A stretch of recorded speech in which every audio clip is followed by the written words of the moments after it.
we saw previous match. Wow. So Alan is the first and only player ever to technically be holding 2 slots for the Invitational.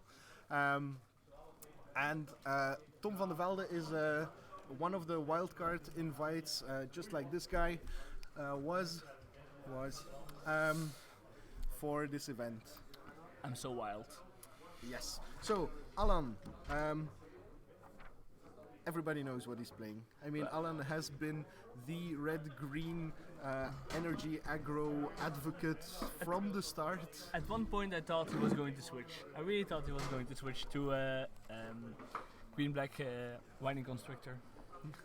Yeah, he was testing that, but he wasn't actually happy with how it ended up. There are people that fake the switch, funnily enough. There's somebody who is known for playing a certain deck, Kenneth, who we already saw, is known for playing blue-red spells. Actually showed up, with T-Merge, and the title on his deck list is blue-red spells, and the deck list itself is T-Merge, just to mess with me.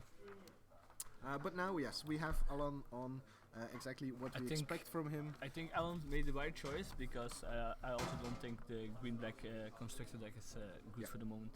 And then Tom is on Grixis Improvise. This deck is what I think will be the premier control deck in our format. Control? Yes, because it also... I don't think you have seen the list. No. This is a very aggressive deck. Yes, it is. But it has all the tools it needs to play Control E as well, especially out of the sideboard. So okay. I think this is a deck that... Oh, and in the meantime, the match has started. So let's focus on that. Okay, Tom starting with Terrarion, turn 1. Already having his Improvise counter on 1. Storm count, Improvise 1. Improvise 1. And Alan has an attune to go get both started fixing their on mana his energy and fixing his mana, yes. We also have a very nice Judge feedback energy token in play, the purple card. I thought my energy token was beautiful as well. There's somebody in the chat who suggests that Alan might have forgotten to draw a card. Alan, heb jij een kaart voor uw beurt getrokken? Nee, trek maar een kaart. We gaan het wel juist spelen hier. Okay, so good catch, Grar Dex. Why all the weird names? So we quickly fix that, and we have a Voltaic Brawler. Yeah, probably one of the best creatures in his deck. Yeah, it's one of the premier uncommons we have. Nee.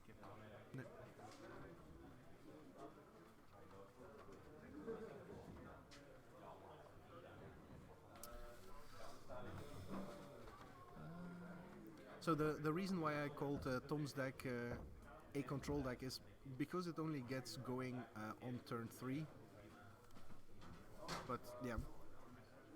So that's a Tezzeret Touch. Tezzeret's Touch.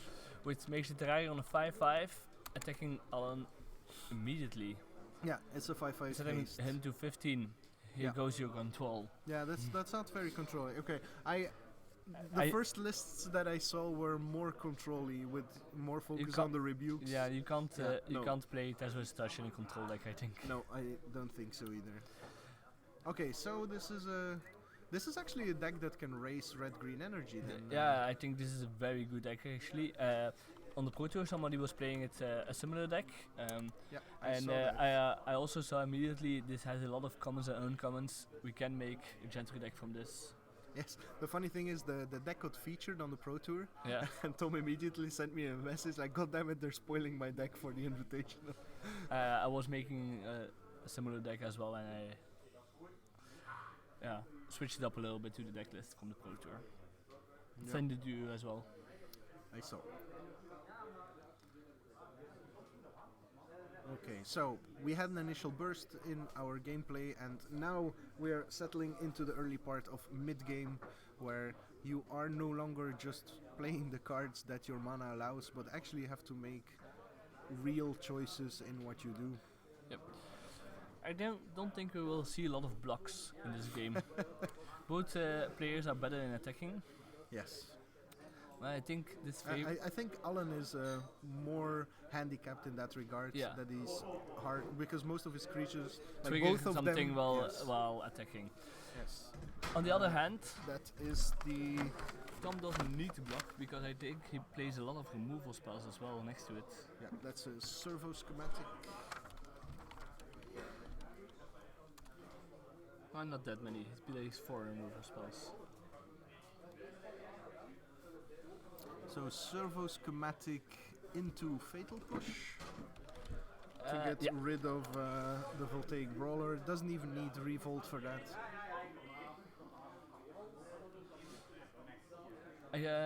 I'm surprised. Fatal Push sees a lot more play in Gentry than I expected. I agree.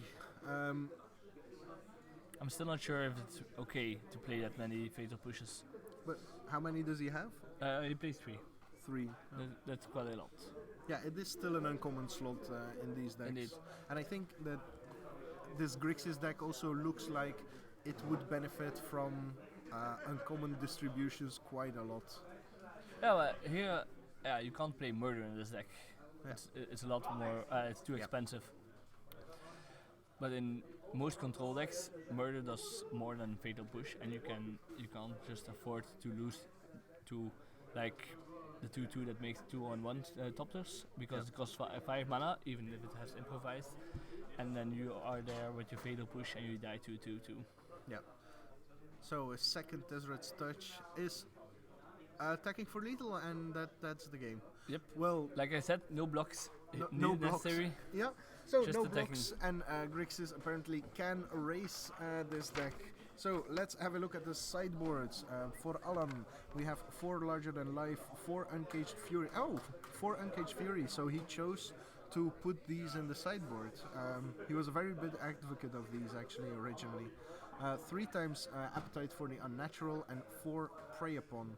Now he can go appetite for the unnatural and just aim to screw Tom over when he tries to place the touches, but I'm pretty sure that Tom knows that at least natural state is coming. Yeah.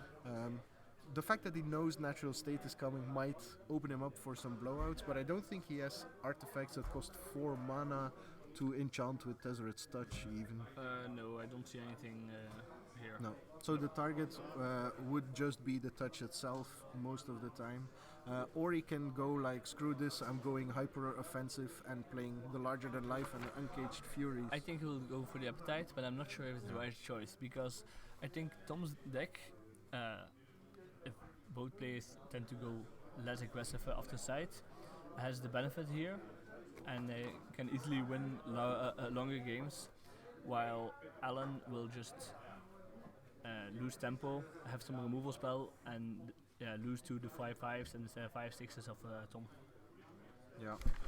But Also, you shouldn't underestimate that from a technical standpoint, Tom is probably the best Gentry player. yeah, He's the one, even above you, Jelle, he's the one that puts more time and visceral effort into these decks. I think the point I'm getting to is he knows there's something coming from the sideboard of course. that can hit artifacts and or enchantments. I mean, natural state, So that's appetite. That's what I'm saying actually. I fragmentize. think actually maybe Alan should go for the aggressive plan here. Yes, I think that's. I agree with that. Yeah. Okay, then here we have Tom. 3 Boiling Earth, 3 Welding Sparks, 1 Dispel, 2 Negate, 1 Metallic Rebuke, 2 Resourceful Return, 1 Destructive Tampering, 1 Skyskiff, and 1 Fragmentize. Yeah. I think the Welding Sparks definitely.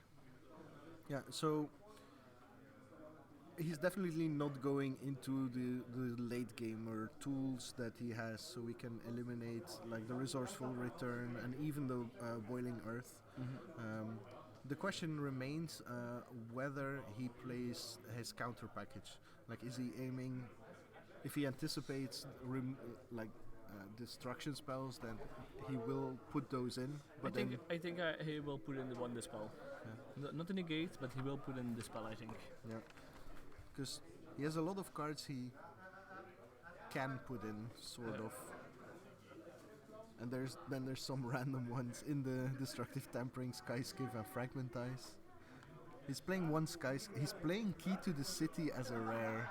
Wow. The Key to the City is very important in his deck. Yeah, I get it, but still. Also, you can tap it for Improvise without discarding a card and drawing a card in your in your untap step. Right. It's very good actually. Yeah, I hadn't thought about that. Yeah. Wow. Okay, but we're underway for game 2. Tom is 1 game up in a headbutting competition that Tom won. Because that was that. Yeah, just both of them slamming their heads into the wall, and Tom's was harder. I was gonna say Alan's broke, but you prefer to say Tom is harder. I understand it's not where broke you're yet, coming he's from. still there. Okay, so land fixing into energy, followed up by a cub. And the he voltaic goes brawler for the again. brawler. He also has a Longtusk Cup in play. I think I would have played that if you have energy available already. Yeah, could be. Especially, maybe not, because... Tezzeret kind of touched Alan to death. Well, the puns keep stacking. Nice one.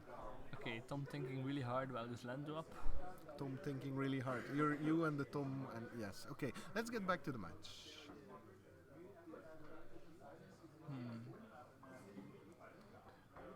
So I see 2 serpents in hand. That can be very good. Do you have any opening hand? That's a Terrarian. And okay, he was thinking about playing land and a servo schematic, I think. Yeah, I think he had or a basic either as the well. Pendant Prism. Prophetic Prism. Prophetic Prism, sorry. Yeah. So Voltaic comes in for 4. That in itself is ridiculous. Having a 2-drop that hits for 4 is... Yeah. I think it was right to play the brawler first and then the cup. Yeah. Oh, he also has the... Tom already has his Herald of Anguish. Well, actually mine, he borrowed almost half his deck from me. But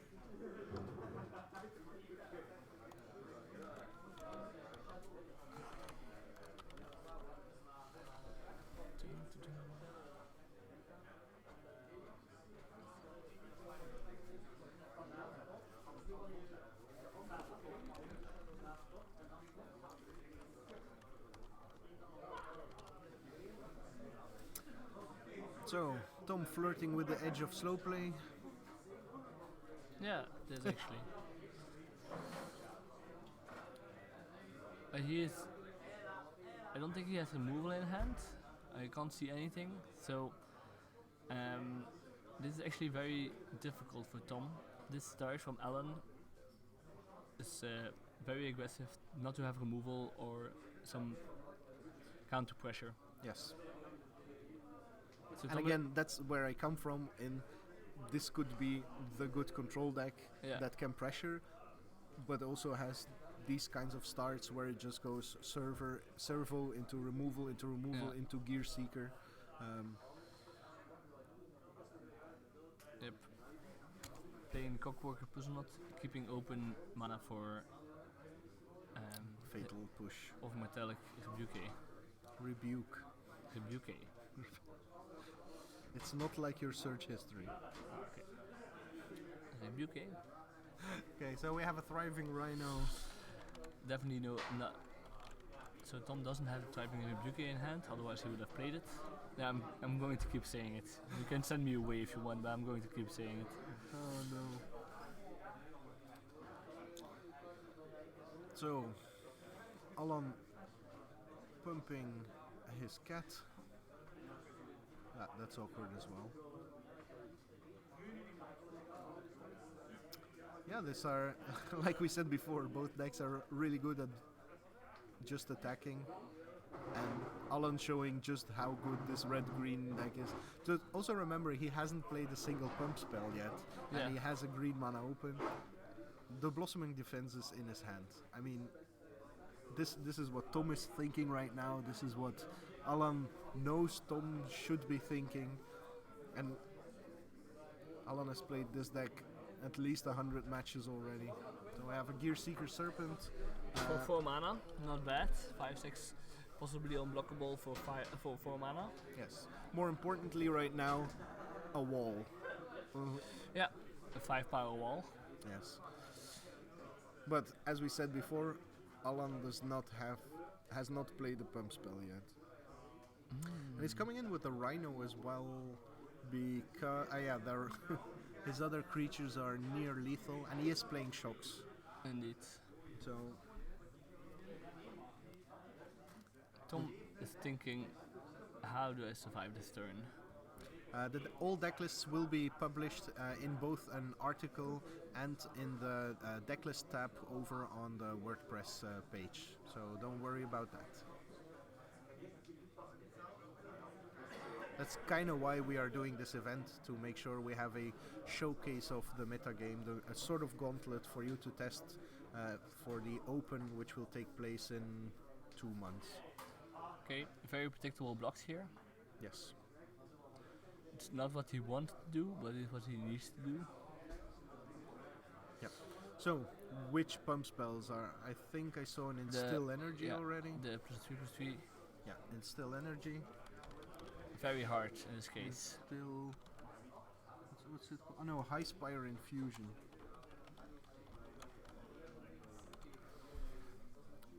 On the Voltaic Brawler. Yep. Yeah, to punch Making through. him 7/6. Yeah. And it has Trample. Indeed. Trampling for 1. So he hit for another 3. And plays Servant of the Conduits. He has a Blossoming Defense in his hand as well, but Tom already scoops them up. So we are going to game 3. So did we see anything from the sideboard plans? No, really? we did not. We didn't see anything. No. We haven't seen anything. So I had the impression that Tom got off to a bit of an awkward start there. We saw in how he was It was pained in his mana. It was only slightly awkward, his mana. Yeah. Alan just punishes awkward starts very hard. Exactly. This is what this deck does.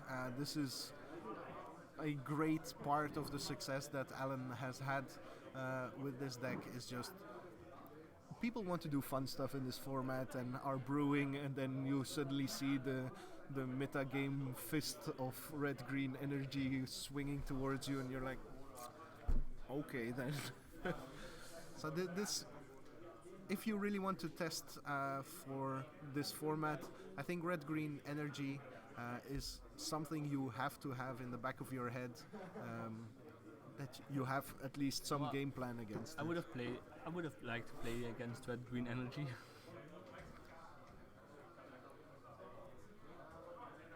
So in the chat we have somebody commenting, Tom should be playing clues because the best way to win a game is enchanting a clue with Tezzeret's touch, attacking for lethal damage and yelling, "You have no clue!"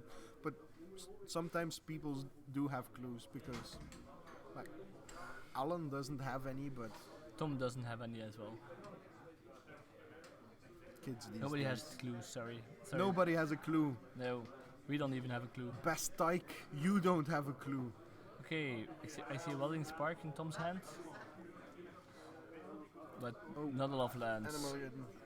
So we've had a couple of upsets already in this quarterfinals. I think Tom getting kicked out in the quarterfinal would qualify as such as well. Aww. So let's hope we actually get an interesting game 3 here.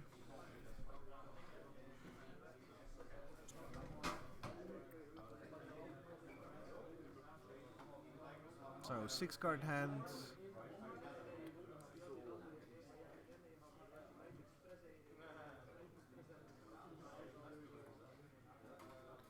There's a touch, the Maverick Top Trust, Yeah, and Evolving Wilds and an island. So 2 lands, 4 spells. I think this is a keeper. Yeah. If he has one of Servo Schematic and or the Cogworkers Puzzle Knot, this is actually this is a turn 3 Maverick hand. But is that good enough? And that sounds awkward because that's what this deck is designed to do, is to go turn 3 touch or Maverick. And the I'm question thinking if that's not enough. Is that good enough? That's the question. Excuse me.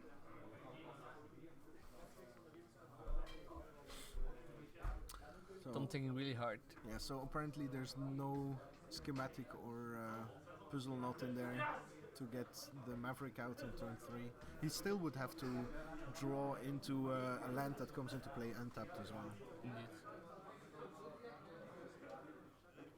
And he decides to keep Scries to the bottom.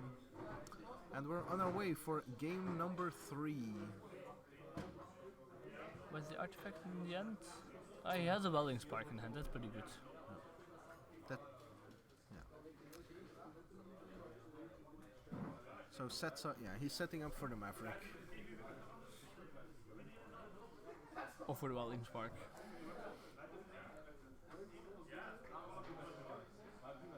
But the Welding Spark on its own does enough already. Like 3 damage is enough. That's a good one. Yeah. A Licensed Disintegration. Now he only needs third land. No artifact though. If he fails on mana now, it will be very hard. Yeah. Alan, So, no mountains, but he has a conduit of servant of the conduit. Removing that's a problem. Tom didn't draw a land. No. Luckily for him, Alan doesn't have a very aggressive start now.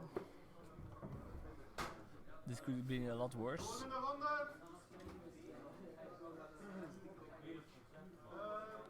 And there we have the thriving Rhino. So, Like I said, this is okay start. Tom can't complain about the start that he has. no. Okay, Tom now 3 mana, still no black, so his touches and his disintegration not allowed to play. This is, yeah. Here it will be Tom's removal versus Alan's creatures. Yes. Who has for a more? while. Yes, Tom was on the play. On the play with 6 cards. Alan on the draw. Oh, 5-drop. That's the Gearhulk.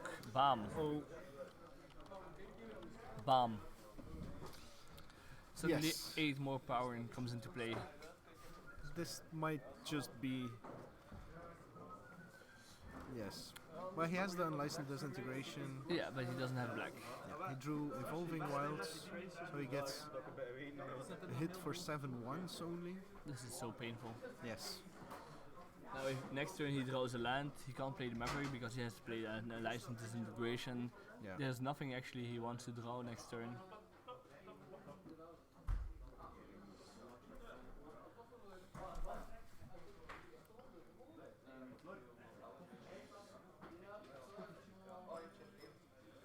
Swing in for 10 damage. No, I don't think Tom can come back from this. This is too much. Oh, okay then. Swinging For for 17 17 damage. Oh, Puts him at 1. Yeah, 17 damage. yeah, 17 damage. Okay, well, Bam. this is the Upset Invitational. This is what this deck does. Yes, It's, it is. It This punishes is- every moment that you're too slow. Yes. So, for everybody who's interested in this format, I really suggest that you at least build this deck, if not to play with, to test against, because